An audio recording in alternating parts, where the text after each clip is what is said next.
The wedding ceremony had already begun, but my groom, Ethan, was still in a corner with my best friend, Harper, discussing data from their latest lab experiment. Anxious and embarrassed, I pulled Ethan's arm, trying to drag him toward the stage. Ethan, the ceremony has started. Everyone is waiting.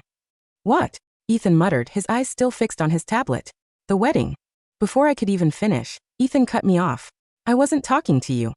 He turned back to Harper without missing a beat. What did you say the parameters were for the second trial? Harper gave me a condescending pat on the shoulder and whispered, Chloe, we're talking about a major scientific breakthrough here. Just go out there and handle the guests for now. It's just a wedding. Worst case, we can always throw you another one later. With that, the two of them dove back into a rapid-fire exchange of scientific jargon that sounded like gibberish to me. Getting more excited by the minute, they completely ignored me and the hundreds of staring guests. Suddenly, they stood up, knocked over the champagne tower, and rushed out the door to the lab. The glass shattered. Champagne soaked the train of my white dress. I was left standing on the stage alone, a complete mess. But this time, I wasn't going to clean up their mess. Host another wedding? No thank you. Being the prodigy's bride? I quit. Ethan and Harper had been geniuses since they were kids. I was always just the tag-along. After college, they both became lead researchers at a prestigious biotech institute. And me? I was just the receptionist at the front desk of that very same institute. The three of us rented a house together. But in reality, I was their live-in maid. I did their laundry, cooked their meals, and was forever excluded from their intellectual conversations. I drove home alone from my abandoned wedding. At 2 a.m., the front door finally clicked open. Ethan and Harper walked in, laughing and talking loudly, completely uncaring that they had just woken me up. See, Ethan, I told you we needed to adjust the parameters my way. I was totally right. Ethan playfully pinched Harper's cheek, a competitive smirk on his lips. You just got lucky, babe. When they saw me standing in the hallway, Ethan casually tossed his dirty jacket onto the floor. Chloe, throw our clothes in the wash, will you? He said, not even looking at me. And make us some pasta. Harper is starving. He didn't care at all about how the wedding had ended. He didn't ask how I got home. I'm tired, I said coldly. It was the first time in our 7-year relationship that I had ever said no to him. Ethan froze, clearly surprised. Harper nudged his shoulder with her elbow, rolling her eyes. Oh, Ethan, you idiot. Your EQ is literally rock bottom. Can't you see Chloe is throwing a tantrum? You ignored her for the experiment today. She's mad. She lightly pinched Ethan's chest and laughed. All right. I punished him for you, Chloe. Stop being mad, bestie. Ethan groaned, rubbing his temples in annoyance. Chloe, we've been working in the lab for 12 hours straight. Can you please not make a scene? It's just a wedding. How could that ever be more important than our research? Honestly, no one cares about weddings except the bride. We'll throw you a better one later. But this wasn't the first time. 2 years ago, during our graduation trip, I waited at an international airport for 7 hours because Ethan and Harper got too caught up in a simulation. A year ago, at our engagement party, Harper called Ethan away because of an instrument malfunction, leaving me to apologize to 80 guests on my own. Over the past 6 months, I had scheduled 4 appointments at the courthouse for our marriage license. Ethan stood me up every time. Every time, his excuse was the same: the lab needed him. In their world of science, everything about me was completely trivial. What do you mean, just a wedding? I whispered, but my question went completely unheard. They were already huddled over a stack of papers on the kitchen island, lost in their own world again. Back then, everyone envied me. They said my fiancé and my best friend were brilliant. But I was done being a ghost in my own life. Quietly, I opened my phone. I submitted my resume to a few open positions in Chicago and bought a one-way train ticket. The next morning, Seattle was hit by a massive storm. The rain was pouring down in sheets. I ran downstairs, hoping to catch a ride to work with Ethan. Ethan was starting his Audi, talking animatedly with Harper, who was sitting in the passenger seat. I tapped frantically on the rain-streaked window, but he didn't even turn his head. He stepped on the gas and drove off. Ethan, wait. I chased the car for a few steps, slipped on the wet asphalt, and fell hard, scraping my elbow. The car didn't stop. Whenever Harper was around, Ethan became completely blind to my existence. I wiped the blood and mud off my arm with a tissue and dragged myself to the subway station. By the time I reached the institute, I was late. Ethan and Harper walked past the reception desk. When Ethan saw me, the smile slid off his face, replaced by a deep scowl. Is this how you do your job? Do you know what time it is? Why didn't you wait for me this morning? I asked, struggling to keep my voice steady. Before Ethan could answer, Harper chimed in. Oh, Chloe, don't blame Ethan. You don't work in research, so you don't get it. Every second in the lab is crucial. We literally don't have time to waste waiting around. She patted my shoulder with a patronizing smile. Ethan sighed, looking at me like I was a difficult child. You knew it was raining. Why didn't you leave earlier? Since we were kids, I've told you to be more disciplined. Why can't you ever listen? I don't expect you to be a genius like Harper, but is it really that hard to just be a receptionist? But when Harper forgot her purse, Ethan would patiently wait for her for an hour, laughing and calling her a genius in the lab, but a clumsy little princess in real life. At that moment, I lost all desire to argue. Suddenly, Ethan took a sharp step back, pretending he didn't know me. Another colleague was walking by. Ethan had always insisted we keep our relationship strictly professional at work to avoid gossip. But the passing colleague stopped and smirked at Ethan and Harper. Oh look, Dr. Miller and Dr. Vance. The golden couple of our institute is arriving together again. Did you guys have a sweet little breakfast date before work? I kept my head down, feeling completely numb.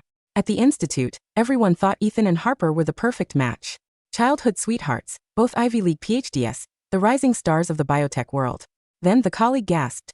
Who said Dr. Miller doesn't know how to pamper a girl? Harper, is that the new seasonal Chanel bag? That's almost impossible to get. I looked up and froze. The bag on Harper's shoulder was beautiful. I had mentioned that exact bag to Ethan months ago. He had gone online and bought me a cheap, knockoff brand instead, telling me he was too busy to research designer bags. Yet the authentic, limited edition Chanel bag was hanging on Harper's arm. Hey receptionist, the colleague barked, snapping her fingers in front of my face. Can't you see Dr. Miller and Dr. Vance are discussing work? Go make some coffee.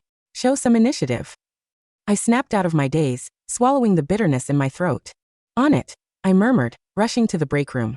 But as I was serving the hot coffee, Harper got overly excited during their discussion. She flung her arm out, knocking the cup straight out of my hand. The scalding liquid spilled down my arm and onto my shirt. The pain made me gasp, my face turning white. Ethan immediately shoved me aside and grabbed Harper's hands, panic in his eyes. Harper, are you okay? Did it burn you? Once he was sure she was untouched, he quickly wiped down the documents on the table, checking every page. Only then did he look up at me, his voice dripping with anger. Can't you even serve coffee properly? Do you have any idea how important her hands are for our experiments? Oh Ethan, stop. Are you worried about me or the data? Harper teased, pretending to be annoyed. Then she noticed my arm, which was already blistering. She let out a soft gasp. Oh my gosh, Chloe is really burned. Ethan, go get the burn cream. Ethan finally frowned, pulling my arm over to inspect it. Seeing that no one else was watching, he gently blew on the burn and whispered, Does it hurt? Hold on, I'll grab the first aid kit for you. But I never got that cream. As soon as Ethan turned around, Harper dragged him into the clean room, and he completely forgot about me. After shivering in the storm and getting burned, I developed a raging fever by the afternoon. Maybe because I looked like death, Ethan did something he never did. He wrapped up his work early and offered to drive me home. My head was pounding. I decided that tonight, I would tell him the truth. The wedding was off, and I was leaving. Halfway home, Harper suddenly gasped, looking at her phone. Ethan, pull over. Dr. Hayes is giving a surprise guest lecture at UW tonight. It's about our exact research model. Ethan's eyes lit up. We can't miss this. Then he hesitated, glancing at me in the rearview mirror. But Chloe is sick. Maybe I should drop her off first. He checked the dashboard clock. No, traffic is terrible because of the storm. We'll be late if we detour. Chloe, you need to get out here and call an Uber. Don't worry, we'll come home right after the lecture to take care of you. Before I could even stand steady on the wet curb, the black Audi sped away into the rain. With a 103-degree fever, I nearly fainted on the sidewalk. It took me 2 hours to get home, soaking wet and shivering. The sink was still piled high with dishes from the weekend. Our genius scientists were too busy to do chores, so everything fell on me. Once, I had asked Harper to help me hang the laundry. Ethan had screamed at me for hours, accusing me of exploiting a brilliant mind for menial labor. Whatever. I was leaving anyway. I ignored the messy house and collapsed onto the couch. My phone buzzed. By some cruel twist of algorithms, Instagram recommended a live stream of the UW lecture Ethan and Harper were attending. The technical jargon meant nothing to me, but during the Q&A session, Ethan and Harper walked up to the microphone together, holding hands. They looked like a power couple. The crowd in the auditorium started teasing them. The host smiled and asked, Are you two a couple? Harper grinned proudly. Yes, we've been classmates since preschool. We even share the exact same research focus. A student in the crowd shouted, You guys are so lucky. It must be amazing to have a partner who truly understands your mind. Harper nodded warmly. Absolutely. If you're looking for love, make sure you find someone who walks the same path as you. Ethan spoke into the mic, his voice firm and clear. I agree. Never tie yourself down to someone who is just a drag on your life. A drag? I let out a bitter laugh. Ethan and Harper both had mild Asperger's, which they used as an excuse to ignore basic life skills. In elementary school, they didn't know how to tie their shoes. I was the one who knelt down to do it. In high school, they couldn't navigate public transit. I held their hands and guided them. In college, I cleaned their dorms and took care of them when they were sick. To support my fiancé and my best friend, I had entirely sacrificed my own life. And in return, I was just a drag. By that night, they were trending on local social media. People posted their report cards from elementary school, their matching SAT scores, and their joint Ivy League publications. They were a match made in heaven. But in the corner of every old photo, there was always a tiny, blurry figure. Me. I closed my eyes and shut off my phone. The people who promised to come right home and take care of me never returned that night. The next morning, I wrote my resignation letter and walked into the institute. The moment I entered, the atmosphere was suffocating. Chloe isn't even that pretty. How dare she try to steal Ethan? Right? I saw the video. She literally forced her way into Dr. Miller's car yesterday. Yeah, but she got kicked out halfway. So embarrassing. I opened WhatsApp and saw a leaked video in the company group chat. It showed me getting into Ethan's car yesterday, looking desperate, while Ethan looked cold and annoyed. I looked like a pathetic stalker trying to force myself onto a taken man. Just as I was about to type a message to clarify our relationship, Ethan posted in the group chat first. Chloe is just our roommate. She is also Harper's friend. Please respect her privacy. With that one message, the office's contempt for me solidified. How shameless. Trying to steal her best friend's guy while living under their roof. I felt ice in my veins. I marched into Ethan's office and confronted him. Why didn't you tell them I'm your fiancé? Why did you call me a roommate? Ethan closed his eyes, his voice utterly cold. What did you want me to say, Chloe? Everyone in the industry thinks Harper and I are together. If I deny it, what will they think of Harper? Do you have any idea how much gossip that would start? We just need to keep our distance at work from now on. Once we host the actual wedding and invite our colleagues, the truth will come out naturally. So he did understand how damaging rumors could be. He wasn't incapable of empathy, he just saved all of his empathy for Harper. But it didn't matter. There was never going to be another wedding. My last day at the institute was a night shift. Close to midnight, the building's fire alarm suddenly wailed. A thick black smoke began pouring under the door. Fire. The fire had started on the second floor and was spreading rapidly. Within seconds, the smoke was suffocating me. Flames burst through the hallway, searing my arm. I collapsed near the exit, gasping for air. Through my fading vision, I saw someone burst through the smoke with a fire extinguisher. It was Ethan. Ethan, I'm here. Pain and terror surged through me. I reached out with the last of my strength, grabbing the hem of his jeans like a drowning person clutching a lifeline. But he didn't even look down. Harper, where are you? He screamed, his voice raw with panic. Before I lost consciousness, all I heard was him screaming her name. I woke up in a sterile hospital room. The burns on my neck and arm were throbbing with agonizing pain. Every tiny movement felt like needles in my flesh. It hurts. I whispered. Seeing Ethan sitting by my bed, a wave of grief washed over me. The pain of being abandoned in the fire made tears spill over my cheeks. Why didn't you look at me? My voice cracked. The sterile smell of antiseptic hung heavy in the air. Ethan stood by the hospital bed, his hands shoved deep into the pockets of his lab coat. He didn't offer to hold my hand. He didn't reach out to brush the singed hair away from my forehead. Instead, he let out a long, weary sigh, the kind of sigh a parent gives an overly dramatic child. Chloe, don't start this right now, he said, his tone clipped and impatient. It was a chemical fire. The smoke was thick and visibility was zero. Harper was inside the clean room with the high-risk pathogens. If those vials shattered, the entire building would have been quarantined. I was pinned under the supply rack 3 feet from the door. I whispered, every breath searing my throat. You looked right at me. You stepped on my hand. Ethan. I was moving fast, he snapped, his eyebrows knitting together in frustration. You had a minor burn and some smoke inhalation. Harper was choking on toxic fumes. Can't you see the difference? A minor burn? I slowly pulled back the white hospital sheet. My left arm was wrapped in thick, yellowed medical gauze, the skin underneath raw, blistering, and throbbing with a sickening heat. Ethan glanced at it for half a second before averting his eyes. He cleared his throat, looking at the wall clock. The doctor said you're stable. You just need to rest, he said, shifting his weight. Harper is in the VIP room down the hall. Her lungs are sensitive. She has mild asthma, you know that. I need to go check on her for drip. The nurses here don't know the exact protocol for her condition. He turned toward the door without waiting for an answer. Ethan, I called out softly. He paused, his hand on the silver door handle, looking back with an expression that plainly said, what now? Do you remember what today is? I asked. Ethan frowned. It's Tuesday. Why? Today was our 7-year anniversary. It was also the day I was supposed to pick up my train ticket to Chicago. Nothing, I said, closing my eyes. Go take care of Harper. Don't be bitter, Chloe, he said, opening the door. We'll talk when you get home tomorrow. I left $30 on the nightstand for your Uber. The heavy wooden door clicked shut. I lay in the quiet room, listening to the steady, rhythmic beep of the heart monitor. The tears didn't come. My heart felt like a dry, burnt leaf, light, fragile, and completely dead. 10 minutes later, I pulled out the 4-needle from the back of my hand. A small bead of dark blood welled up on my skin, but I ignored it. I swung my legs over the side of the bed, stood up, and threw my hospital gown into the biohazard bin. I put on my smoke-scented jeans and coat, picked up my small handbag and walked past the nurse's station. Down the hall, through the glass window of room 402, I saw Ethan sitting by Harper's bed. He was peeling an apple for her, slicing it into delicate, paper-thin ribbons, laughing as she playfully tried to grab his wrist. I didn't stop. I didn't knock. I walked straight out into the cold Seattle rain, hailed a taxi and drove home. The rented house was in complete disarray. Sink full of moldy dishes. Unopened mail piled high on the entryway table. The carpet covered in a thin layer of dust. For 7 years, I had maintained the illusion that this was a home. I was the one who bought the fresh linen, who paid the electric bills on time, who remembered their dentist appointments, who silently cleaned up the lab chemicals they accidentally tracked onto the rug. They thought they were geniuses who lived above the mundane realities of life.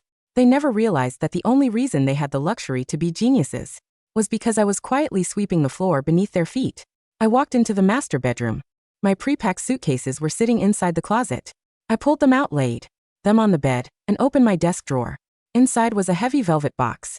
It contained the diamond ring Ethan's mother had given me during our engagement, a ring Ethan had forgotten to present to me himself, leaving his mother to awkward hand it to me over a cafeteria lunch. I set the velvet box on the bare mattress. Beside it, I placed my house key, my security badge for the Biotech Institute, and my written resignation letter. My train to Chicago departed at 6:30 p.m. I took one last look at the room. The unmade bed, the stacks of Harper's research papers scattered on Ethan's nightstand, the framed photo of the three of us from high school where I was standing half out of the frame. I picked up my phone, opened the group chat named Home, and typed a final message. The keys are on the bed. The rent is due on the 1st. I've turned off my location sharing. Don't look for me. Then I deleted the chat, blocked both of their numbers, removed my SIM card, and snapped it in half. I dragged my 2 heavy suitcases down the front steps, pulled my collar up against the biting wind, and stepped into the cab waiting at the curb. As the car pulled away, the afternoon sun finally broke through the gray clouds, casting a bright, golden light over the rain-slicked pavement. For the first time in 7 years, I could breathe. Ethan didn't return home until 10 p.m. the following evening. He had spent the night in Harper's VIP hospital room, discussing a new grant proposal for their microfluidic chip research. When Harper was discharged, he drove her to her favorite bakery, bought her a box of almond croissants, and walked her up to her door like a chivalrous knight. When he finally unlocked the front door of the rented house, he dropped his briefcase on the floor and sighed. "Chloe," he called out, unbuttoning his collar. "Is there any tea left? My neck is stiff from those hospital chairs." Silence greeted him. Ethan frowned. "Chloe, are you still sleeping? It's past 10. He walked into the kitchen, expecting to find a covered plate of dinner on the counter. Instead, he saw the sink overflowing with dirty dishes from 3 days ago, attracting fruit flies. The fridge was empty except for a carton of spoiled milk and half a jar of pickles. What is wrong with her? Ethan muttered, his blood rising. She gets a little burn and completely abandons her responsibilities. He marched up the stairs, throwing open the master bedroom door. "Chloe, this is getting ridiculous." He stopped dead in his tracks. The room was pitch black. The closet doors were wide open, completely empty. Half of the hangers were clattering softly in the draft from the open window. On the center of the bare mattress sat 3 things: the velvet ring box, a brass key, and a white envelope. Ethan's heart gave a sudden, strange leap. He walked over to the bed, his brow furrowed, and picked up the envelope. It wasn't a love letter. It wasn't a tear-stained apology. It was an official, printed letter of resignation addressed to the Human Resources Department of the Pacific Biotech Institute, signed in neat, black ink, by Chloe Brooks. Beside it was the velvet box. He opened it. The engagement ring gleamed cold. Under the ceiling light, Ethan let out a harsh, disbelieving laugh. "A strike," he whispered to the empty room. "She's actually going on strike over a missed wedding?" He pulled out his phone to call her, intending to give her a piece of his mind about maturity and professional ethics. "The number you have dialed is no longer in service." He tried WhatsApp. User unavailable. He opened Instagram. Account deleted. Ethan stood in the quiet room, his phone pressed against his ear, listening to the dull, repetitive dial tone. She thinks she can just run away? Ethan sneered, tossing his phone onto the desk. She doesn't have a college degree in research. She has $300 in her savings account. Let's see how many days she lasts before she comes crawling back begging for her job. 3 days passed. At the Pacific Biotech Institute, the lead research floor was in absolute chaos. Dr. Miller, an assistant, ran up to Ethan, holding a thick red folder. The Federal Compliance Audit Team is here. They need the signed sterilization logs for the clean room from last month. Ethan didn't look up from his computer screen. Just grabbed them from the filing cabinet behind the front desk. I looked, the assistant cried, sweating profusely. The cabinet is locked and the receptionist isn't at her desk. Where is Chloe? She's taking personal leave. Ethan snapped impatiently. Just break the lock. We can't. It's a biosecurity cabinet. Only the registered logistics coordinator has the key card. Ethan froze. Logistics coordinator? She's just a front desk receptionist.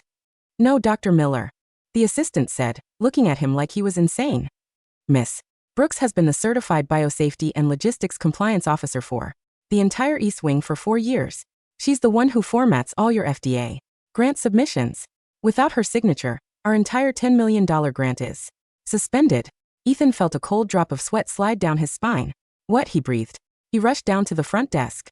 For 4 years, he had seen Chloe sitting behind that desk, typing away at her computer. He had always assumed she was online shopping or playing games. He had never once looked at her screen. He forced open her desk drawer. Inside were neatly organized binders, each meticulously labeled FDA protocol, compliance, reagent temperature logs, grant formatting requirements, Dr. Miller's experiment calibration records. Ethan opened his own calibration binder. Page after page was filled with Chloe's neat, precise handwriting. Every single night after he went home, she had stayed behind for 2 hours recalculating his raw data, fixing his mathematical rounding errors, and re-sterilizing his equipment so his experiments wouldn't fail. She hadn't just been his live-in maid. She was the invisible engine that kept his entire scientific career from collapsing. Just then, Harper walked down the hallway, holding a broken glass vial, looking flustered. Ethan, she whined, pouting. The automated incubator in Lab 3 is flashing red. Why hasn't Chloe cleaned the filters yet? My cultures are going to die. Ethan turned his head slowly, looking at Harper. For the first time in his life, he saw the messy stains on her lab coat, the unwashed coffee cups cluttering her workspace, and the utter helpless incompetence she displayed the moment things stepped outside pure theoretical theory. She's gone, Harper, Ethan said, his voice strangely hollow. Gone? What do you mean gone? Harper rolled her eyes. Did she go to her mom's house? Just call her and tell her my cultures are worth $50,000. She needs to come back and fix the incubator. She blocked my number, Ethan said. She quit. Harper laughed, a high mocking sound. Oh please, Chloe, quit. Where else is she going to go? Who else would ever hire someone who couldn't even finish a senior thesis? She's probably sitting in some cheap hotel waiting for you to bring her flowers. Ethan looked at the empty reception chair. The small wooden desk organizer Chloe had brought from home was gone. Her favorite succulent was gone. The yellow coffee mug he had accidentally chipped 3 years ago was gone. She hadn't left in a huff. She had systematically wiped her existence clean from his life. The sky over Chicago was a brilliant, sharp blue. Standing on the 30th floor of the Vanguard Biotech Tower, I looked out over the deep blue expanse of Lake Michigan. I wore a charcoal gray suit, my hair cut into a sharp professional bob. My left arm was neatly concealed under my tailored sleeve. The burns had healed into a thin silvery scar that no longer hurt. Miss Brooks, a tall man with silvering hair at his temples, walked into my office, holding 2 cups of artisanal coffee. It was Dr. Marcus Vance, the founder and CEO of Vanguard Bio, and ironically, Harper's estranged uncle. Marcus handed me a cup, smiling warmly. How is the transition going? Smoother than expected, Dr. Vance, I said, taking a sip. The Q3 logistics protocol for the cellular therapy trial is fully formatted. We are 3 weeks ahead of schedule. Marcus chuckled, shaking his head. I still can't believe Ethan Miller kept you sitting at a front reception desk for 4 years. My idiot niece and her little genius boyfriend really thought they were the ones running that institute, didn't they? They lived in a world of equations, Dr. Vance, I said mildly. They never noticed who built the room they were sitting in. Well, their room is currently falling apart, Marcus said, pulling out his tablet and sliding a news article toward me. I glanced at the screen. Pacific Biotech Institute suspends $10 million FDA trial due to gross compliance failure and data contamination. The article featured a photo of Ethan and Harper leaving a board meeting, surrounded by reporters. Ethan looked disheveled, his eyes wild and desperate, while Harper was hiding her face behind a tabloid magazine. Their lead cell cultures died from bacterial mold, Marcus explained, leaning against my desk. Turns out nobody was checking the airflow filtration system in Lab 3. They blamed each other in front of the board. The directors revoked Ethan's lead researcher status yesterday. I stared at Ethan's photo for 3 seconds. I remembered how he had stood in the storm, telling me that every second in the lab was crucial, that I was just a drag on his life. Now, without the drag, to clean his dishes and fix his calibration logs, his brilliant world had turned to dust in less than a month. Are you okay, Chloe? Marcus asked gently. I looked up from the tablet, feeling a deep, serene calm wash over my chest. I've never been better, Marcus, I said, closing the tablet. Shall we review the afternoon agenda? In Seattle, the rented house was a disaster zone. Rotting food sat in the trash cans, creating a foul stench that filled the living room. Unwashed clothes were piled 4 feet high in the hallway. Ethan sat on the sofa, staring at an empty pizza box. His hair was greasy, his eyes bloodshot. Over the past month, his life had descended into a nightmare. Without Chloe to manage his schedule, he had missed 2 critical grant deadlines. Without Chloe to format his research, his papers were rejected by peer-reviewed journals for basic compliance errors. And without Chloe to act as a buffer, his relationship with Harper had devolved into constant screaming matches. It's your fault. Harper had shrieked at him yesterday in the lab parking lot. You were the lead investigator. You were supposed to oversee the lab maintenance. I was supposed to oversee the science. Ethan had screamed back. You were the one who demanded I fire the cleaning crew to save budget for your custom centrifuge. Don't blame me. Harper had spat, her eyes full of venom. You're the one who couldn't even keep your pathetic little maid around to do your chores. You're useless, Ethan. She had gotten into her car and slammed the door, leaving him standing in the rain alone. Ethan sat on the dirty sofa, holding his head in his hands. At that moment, his phone rang. It was his mother. Ethan. His mother's frantic voice came through the speaker. What is going on with you and Chloe? I tried calling her to arrange the floral centerpieces for the rescheduled wedding, and her number is disconnected. Ethan let out a ragged, trembling breath. Mom, she left. Left? What do you mean left? She moved out a month ago, Ethan wept, his voice cracking. She quit the institute. She blocked my number. Mom, I don't know where she is. There was a long pause on the other end of the line. Ethan, his mother said, her voice dropping into an icy, horrified whisper. Did you leave her at the altar? No. I mean, the experiment ran late. You fool, his mother gasped. You absolute, arrogant fool. Do you have any idea what that girl did for you? She was just a receptionist. She wasn't just a receptionist, his mother screamed. 7 years ago, when your father lost his business and you couldn't pay your Ivy League tuition, who do you think paid your remaining $40,000 balance? It wasn't a scholarship. Ethan. Chloe sold her late father's house in Chicago and gave the money anonymously to the university financial office. Ethan froze. The phone slipped from his numb fingers, clattering onto the floorboards. Her father's house, in Chicago. Memory after memory came crashing back into his brain like a tidal wave. Chloe sitting at the kitchen table, eating cheap instant noodles while he drank $50 wine with Harper. Chloe rubbing her sore neck after spending 12 hours typing his dissertation citations. Chloe smiling softly as she handed him his graduation cap, whispering, You did it, Ethan. She hadn't been a tag-along. She hadn't been a drag.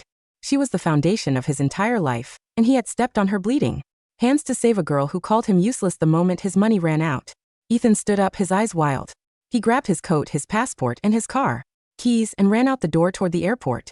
The grand ballroom of the Chicago Regency Hotel was packed with over 1,000 scientists, investors, and corporate executives.